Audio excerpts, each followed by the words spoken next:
Bald Rhino, back with another incredible PSA Vintage Reveal.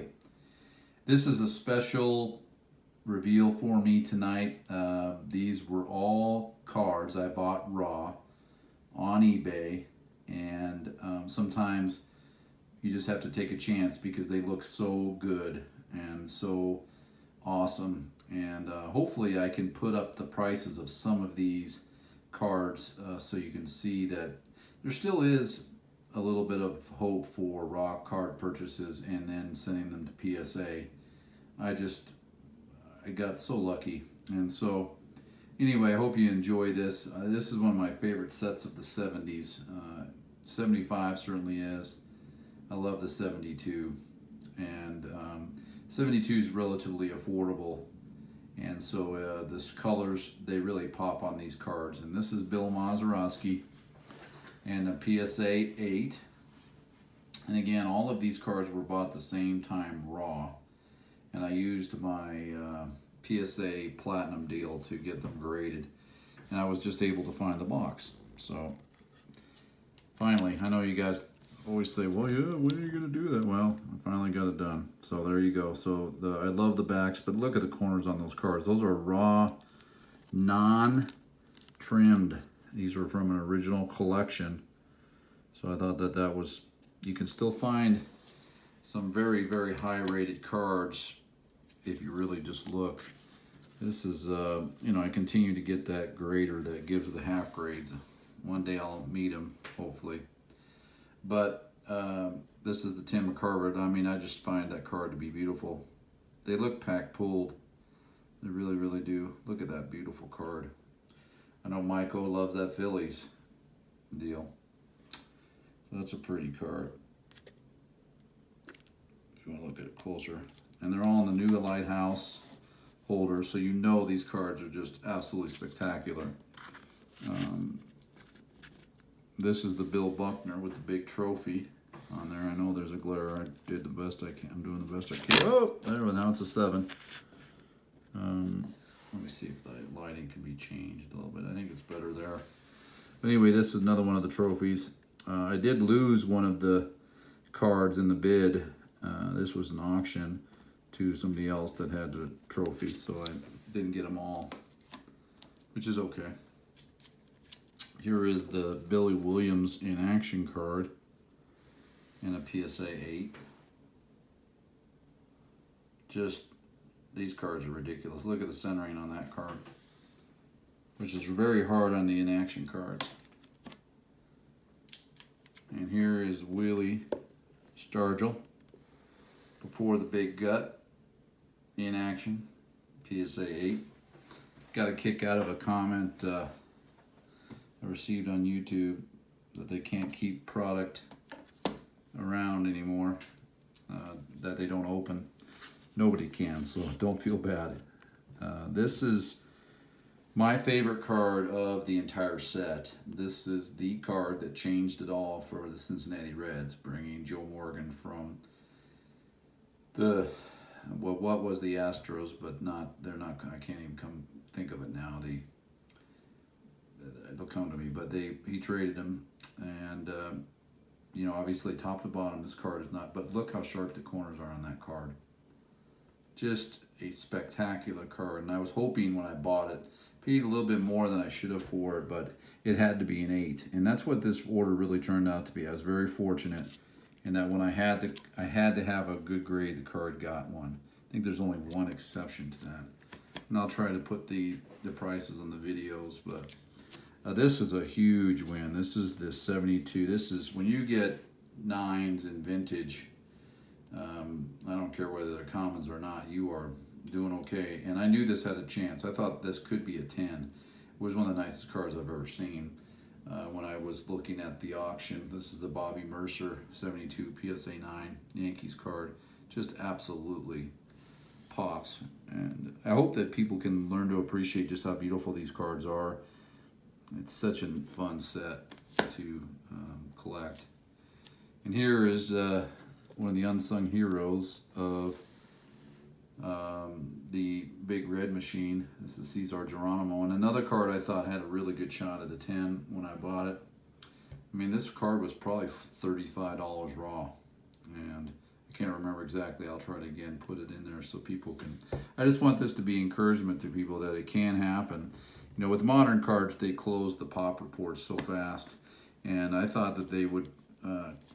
I think there's a lot of evidence suggesting that they've closed it on vintage too, but this one in particular, this next card, is evidence that maybe I'm wrong. This is the 72 Topps Pete Rose, and admittedly is the single greatest centered card I've ever bought on eBay that was a vintage raw card. It's literally spectacular.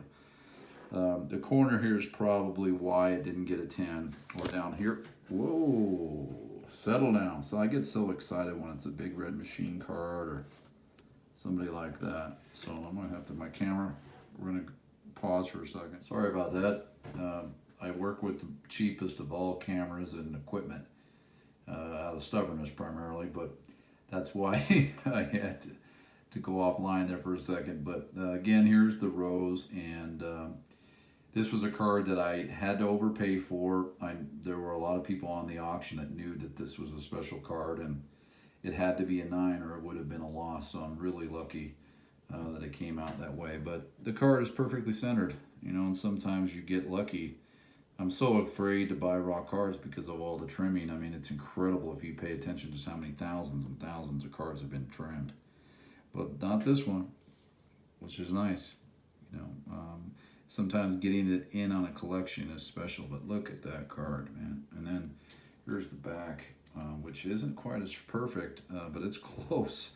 I mean, look at that. And then you look at the corner on the upper right-hand side, and that might have been the reason, you know.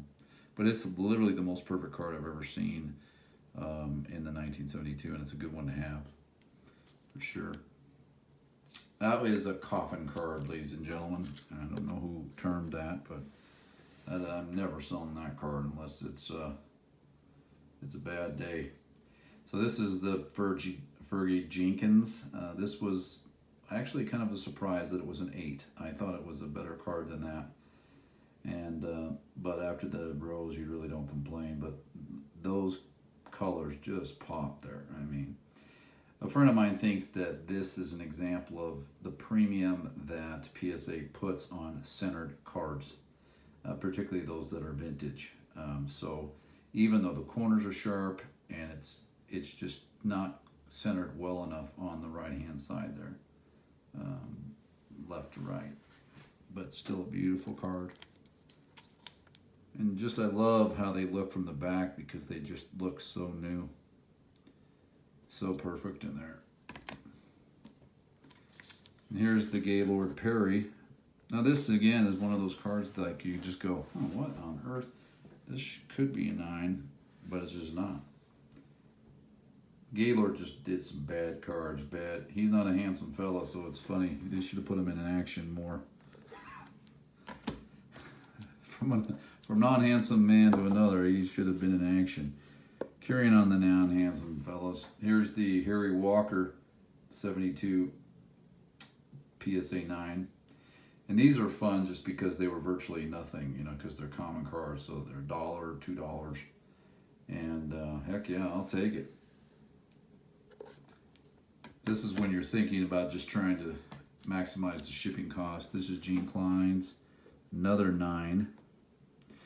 You know, a friend of mine said, well, some of these will look perfect. They don't give 10s. So they probably don't anymore. But I was happy to give the 9s because anytime you're going to sell this card, you know that you're going to get top dollar because everybody knows that the grading standards are tougher and it's in the new holder. New grade, new holder. Now here's a card that I actually was pretty happy about because I thought I might get an off-center or a miscut or something of that nature, but I didn't. So. And that's because the corners are so doggone good, and the picture is spectacular. And this is Joe Morgan, just in case you're curious. Big red machine. Beautiful. That's also close to miscut, and there's a little mark on it right there, too. So. And then lastly, another one of these big trophies, but this is the Bill Parsons card, and it comes in a PSA 9. Just a beautiful card. Well, I hope everybody enjoyed this reveal. I'm pretty excited about it, and sometimes you get lucky. I just wanted to, collect what you love. I hope everybody saw the Vintage Cart Curator thing that I did help out with. I just love that guy's channel. It's such a commitment to discussion, discovery, and keeping the hobby honest. Appreciate guys that have the energy to do those types of things. All right, have a great evening. Thanks for tuning in. Bye-bye.